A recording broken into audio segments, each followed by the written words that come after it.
Are we high-fiving now? Yes, Okay. in a second. 3, 2, 1. 4-time with Myriad. We have a special edition here today with myself, host Jared, and Erin. Crowther. Sorry, I should have asked beforehand how to pronounce the last name because I would have actually said that wrong. So thank you for that. All good. This special edition today is part 2, I should say, of our mural project inside of our fitness space.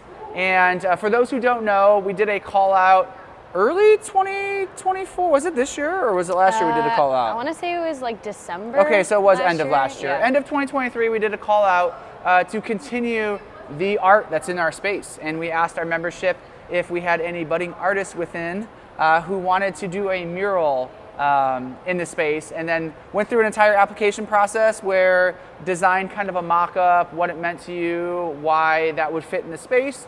And then we had 2 individuals whose art we were able to display. And Erin is one of those fantastic artists. So introduce yourself, share anything you'd like about yourself, and then we'll dive a little bit deeper into some of that. And I'm gonna probably just jump in and ask random questions too. Sure. So Erin Crowther, excited to be here. Been a member at Myriad for, I'm losing count, but probably like 7 months now. So joined newbie-ish. Still a newbie to like CrossFit world and everything. Is CrossFit new to you, or had you done CrossFit before that? I kind of did like CrossFit type movements and workouts before, but like actually being a member at a CrossFit gym. Got it. This was my first real membership, I'll say. So still relatively newish to the gym, and but diving in head first, I will say. Diving in head first. I love it. Oh, I love it. But yeah, really enjoy like any opportunity to just create and do fun projects. So when the opportunity came up to do the mural, I was so excited immediately and started brainstorming. So love to do all sorts of artwork or creative projects, I'll say. But my day-to-day is like totally opposite. So I do a lot of like finance related stuff, and it's exciting to be able to use kind of like different sides of the brain. So. Love that. So I want to jump into 2 parts here. The first part is tell me a little bit about your art background, because I can't do this. I wish I could do this, but my brain doesn't go there. So when did you become an artist? When did you know that you had a talent in that space? And what do you currently do with that? Yeah. I wish I said I have more of a formal background, but I feel like just growing up, my parents probably put my brother and I through like different art classes and just different activities. And so somewhere probably along that, they realized like, oh, our children are kind of good at this, or can do this.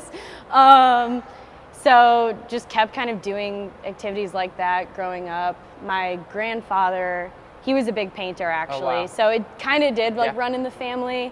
So I would always kind of see him painting, be inspired by that. And then like just throughout like high school, college, kept taking just more like art classes for fun. Got it. And then would do things on my own. So like I've designed some tattoos for friends. Nice. Designed some like logos. Very cool. Different things like that. But yeah, it's really more just like a passion, and I actually prefer drawing more than painting. That's my go-to. Just because from like a style perspective, what I like to do is like be more exact with it, like shadows and things like that. So painting's always more of a challenge. Like mixing colors, things like that is so challenging to do. So, how often do you find yourself doing creative work like this, or just like, is it, an activity, hobby that you currently do on a daily basis? Is it something where it's like you don't do art for months and then you're like, oh, all of a sudden big project, let's do that? Like I'm curious. My brain knows nothing of it. So yeah, lately definitely like in my current lifestyle and work and everything, it's definitely more like big project, super focused on that, and then months will go by without like doing another big thing. So definitely opportunistic. Yeah, I was just curious if like before bed, like you're always in your sketchbook doing, I wish. doing I sketches. Have the amount of projects that I have in a sketchbook that are like half done.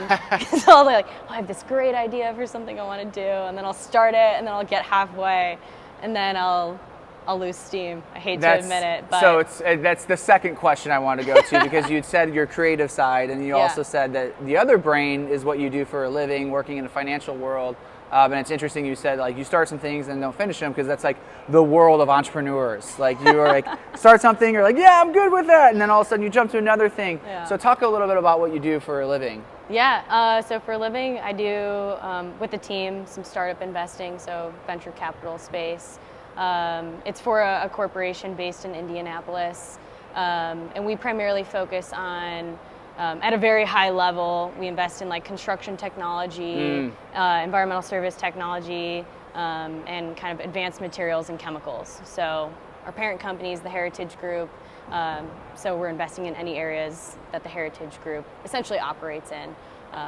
So startups that are disrupting those industries. And so I studied entrepreneurship. I got really lucky, coming to this company and this team, and it was a great place to work. So that's super cool. So speaking to the art piece that we are sitting in front of, you created this beautiful piece here with full signature, which I love, by the way. I don't know if I'm blocking or not. No, yeah, oh yeah. You guys all probably can't see that. Can you talk a little bit about the process of when you first saw the application and you're like, ooh, I'd love to do something for that. Like, how did your brain go here? And were there any, alterations throughout the process? Were like, I'll leave it open-ended. Okay, so the request for kind of submissions came out, and you guys sent out a few different prompts.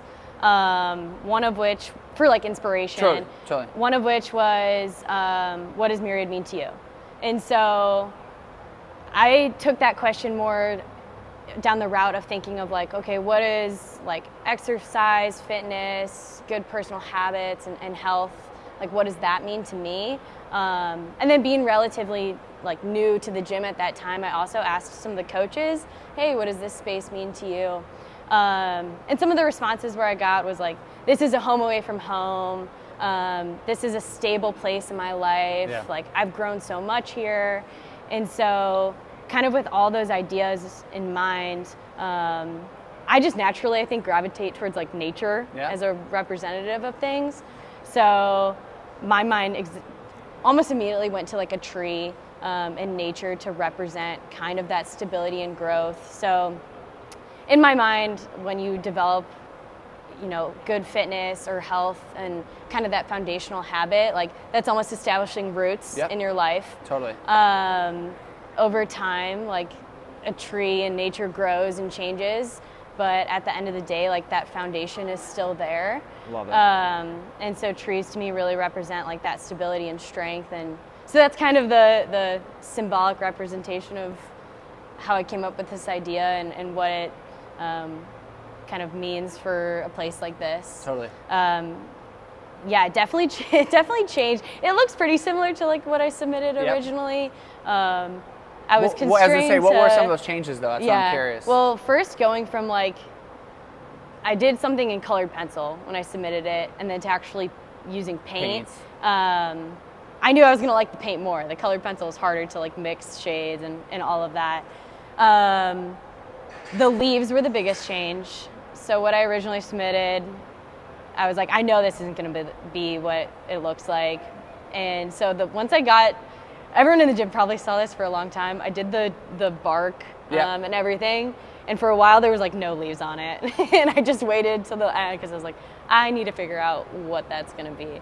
I didn't realize. See, that's what I love about going through like the process, because I didn't know that was like going on in your brain of like, So that was honestly, every time I worked on it, it's really challenging to be up close to something, like so focused in on it, and then walking away 20 feet back and then looking at it, and it totally changes how it looks. And that was something that was really hard getting used to, because I would work on something, be so close up to it, thinking, oh, this is gonna look great, and then I would take a couple steps back and think, oh, I don't know. But that was just a work in progress to get used to. And then the sky, I'm rambling, but the sky was This is perfect. Very last addition. It was something I thought about doing kind of the whole time, and from a order perspective, I should have done that first. Interesting. Why is that? Just in terms of layering and colors, it makes way more sense to do the background first, but got it. It was a last minute decision and I decided to go for it. I actually like took photos of the wall, printed it out, mixed some colors at home on like the little printed out sheets and like painted it, trying to decide on like the shape I wanted around the wall. So that's the crazy part. So there was a lot of, That's the crazy part to me is like the time and effort and the detail, attention to detail into this. I don't think people realize like the amount of time you put into it, the amount of detail, work you put into it. So thank you for that. It's like sometimes people look at art, and this is how I am as well. It's like, oh, that's pretty cool. You know, someone probably did that in an hour or two. It's like, oh no, this was many hours. In fact, you had mentioned you attempted to make to make a time-lapse video of it. Yeah. And how many hours of video do you have on that? Well, I have 50 hours of video right now that I'm trying to download onto my computer or like transfer into iMovie. So it's a work in progress. I was to say, maybe we'll get there. Maybe not. Yeah. But that's okay too. So, well, this is amazing. You know, I totally love where you went with it. And this is like my non-artist judgment here, but like it reminds me, the metaphor, I'm sure you may have seen this before, but like you kind of see like the iceberg and like the tip of the iceberg, but then you see the giant iceberg underneath here where it's just like a lot of times people just see above the water.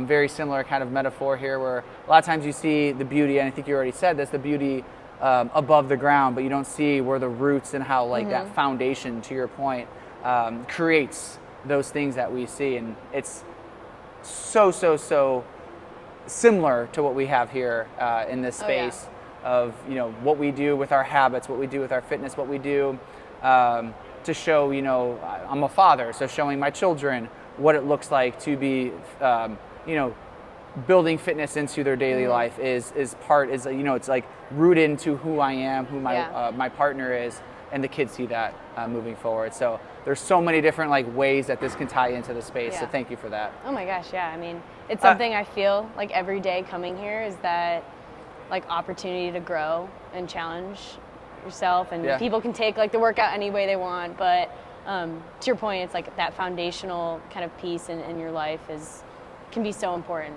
So last thing I'll ask, someone is, and this is kind of going away from the art side, but just you as a member here, knowing you've been here for 7 months, someone's unsure, not sure, whether it's CrossFit, boot camp, weightlifting, yoga, personal training, they're just unsure about like where to go, how to get started, or if they should even do it. Any advice you would give somebody who's like thinking about starting a new habit, fitness, what would you say to them? Wow. I would just say give it a shot, because you can always just decide like, hey, this isn't for me, you can pivot. And I think the beauty about this space is there's so many different areas of fitness that you guys offer. So like if CrossFit is maybe too intimidating or too much at first, like you can try one of the other different areas. And I feel like most people, like you always go into the workout being like, oh, this is gonna be hard and I don't want to do this today. But I don't think I've ever left being upset that I came here. So just go for it. I don't think anyone's going to regret it. Follow-up question with that, because I know you do CrossFit. What was the reason that you gravitated towards CrossFit versus other programs? Yeah. Well, truthfully, my brother, he was the big inspiration for that. He's a big CrossFitter. Perfect. So I would Shout out to their brother. Yeah. Shout out to Ryan. So he's in Chicago area where I'm from, and like anytime I go back and visit my family, I'll always go to his gym with him. Gotcha. So that's where I've like done some CrossFit style stuff before, and so I used to be in the Broad Ripple area. When I moved downtown, I was like, you know, if I only found a CrossFit gym, like I would finally do it. And a friend was like, there is one. Like, and so. Scream that out loud. Yeah. There is a CrossFit gym downtown. Everybody, there is a CrossFit gym downtown. And we've been here for 13 years. So once I found that out. We just changed our name. It was CrossFit Naptown. It's now Myriad CrossFit. Same people, same everything. Yeah. So once I found that out, then it was like the every day he was texting me like, are you joining yet? Like, are you Love doing it. CrossFit yet? So accountability. Accountability, yeah. Awesome. Erin, thank you so much. I appreciate you being with us. I appreciate your art here with us. 3, 2, 1, time.